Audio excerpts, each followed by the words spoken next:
र सधैँ चाहिँ मेरो आज पनि बिहानीको सुरुवात भइसकेको छ है। र मेरो बिहानीको सुरुवात चाहिँ यसरी डेली अब घाँस काट्नुबाटै हुन्छ नि त। अनि म घाँस काट्नुतिर लागेँ। र हाई एभ्रिवान, गुड मर्निङ। अनि म चाहिँ घाँस काट्नु जाँदैछु र यहाँ चाहिँ म आएको थिएँ कोमा र कोपाकोमा। अनि कोपाले भन्नुभयो गम्बुट लगाएर जा, सापहरूले ठुङ्दैन भनेर भन्नुभयो नि त। अनि म चाहिँ गम्बुट लगाएर म्याचिङ भनेर देखाउँदै थिएँ। मेरो ज्याकेट र गम्बुटको चाहिँ कलर सेम भएको रहेछ। र आज चाहिँ राखेँ अरे है। अनि बारीतिर पस्नु हुँदैन अरे।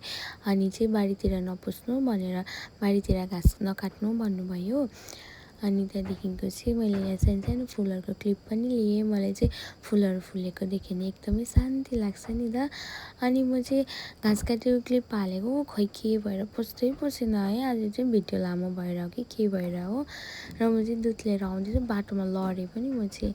अनि आजको लन्चमा थियो लोकल कुखुराको सुप। अनि कोमा आउनु भएको थियो, मैले कोमालाई पनि पस्केर दिएँ। अनि कोमाले पस्केर दिएको खाइसक्दिनँ होला, कत्रो बिग्न दिएको भनेर चाहिँ मलाई भन्नु हुँदै थियो नि त।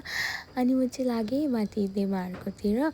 देमाले बोलाउनु भएको थियो आज चाहिँ मलाई किन होला भनेर म चाहिँ जाँदैछु। अनि गएको देमाहरूकोमा चाहिँ आज रोटी पोल्नु थिएछ नि त। हिजो सङ्क्रान्ति थियो तर देमाहरूकोमा चाहिँ आज बनाउनु हुँदै रहेछ। अनि मोमो पनि मलाई राखिदिएको रहेछ। अनि म चाहिँ गएर खाएँ है। मोमोहरू खाएर दुधको चिया पनि दिनुभयो दादाले। अनि त्यो पनि पिएँ। अनि त्यहाँदेखिको चाहिँ रोटी पोल्नु सघाएँ मैले चाहिँ एकछिन है। अनि त्यहाँदेखिको चाहिँ आजको भ्लग चाहिँ मेरो दादाले गरिदिनु हुँदै थियो है। रोटीहरू पोलेको अनि बाहिर कुकुरहरू सुतिरहेको पनि गरिदिनु भएछ दादाले चाहिँ। अन्त त्यहाँदेखिको चाहिँ यहाँ कृष्ण अरे भनेर बहिनीले चाहिँ भन्दै थियो ऊ चाहिँ। अनि देमाले साउन्डमा बाँसुरीहरू बजाउनु हुँदैन, नबजाउनु भन्नुहुँदै थियो। कुकुर सुतेको हेर्नुहोस् न कुन पाराले सुतेको। दादाले चाहिँ यो पनि खिचिदिनु भएछ है। र आज चाहिँ मलाई भिडियो एडिट गर्दाखेरि चाहिँ यति यो भिडियो एडिट गर्नु चाहिँ नि मैले कतिखेप गरेँ कि घरि भोइस रेकर्ड नहुने, घरि के हुने है। अनि अरू बेलाको भन्दा यो भिडियो चाहिँ अलिक लामो पनि भएको छ।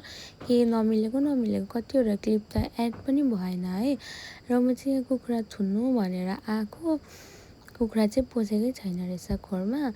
अनि आज चाहिँ मैले पानी परेको कारणले कतिवटा भिडियोहरू गर्नु पनि पाइनँ है। अनि त्यहाँदेखिको यतिखेर म कुखुरा चेक गर्नु आएँ, सबै खोरमा पसिसकेको रहेछ। र मैले चाहिँ यिनीहरूलाई पनि बन्द गरिदिएँ। र मेरो भिडियो चाहिँ अल्छी नमानिकन हेरिदिनुहोस् होला, लामो भएको छ आजको भिडियो चाहिँ।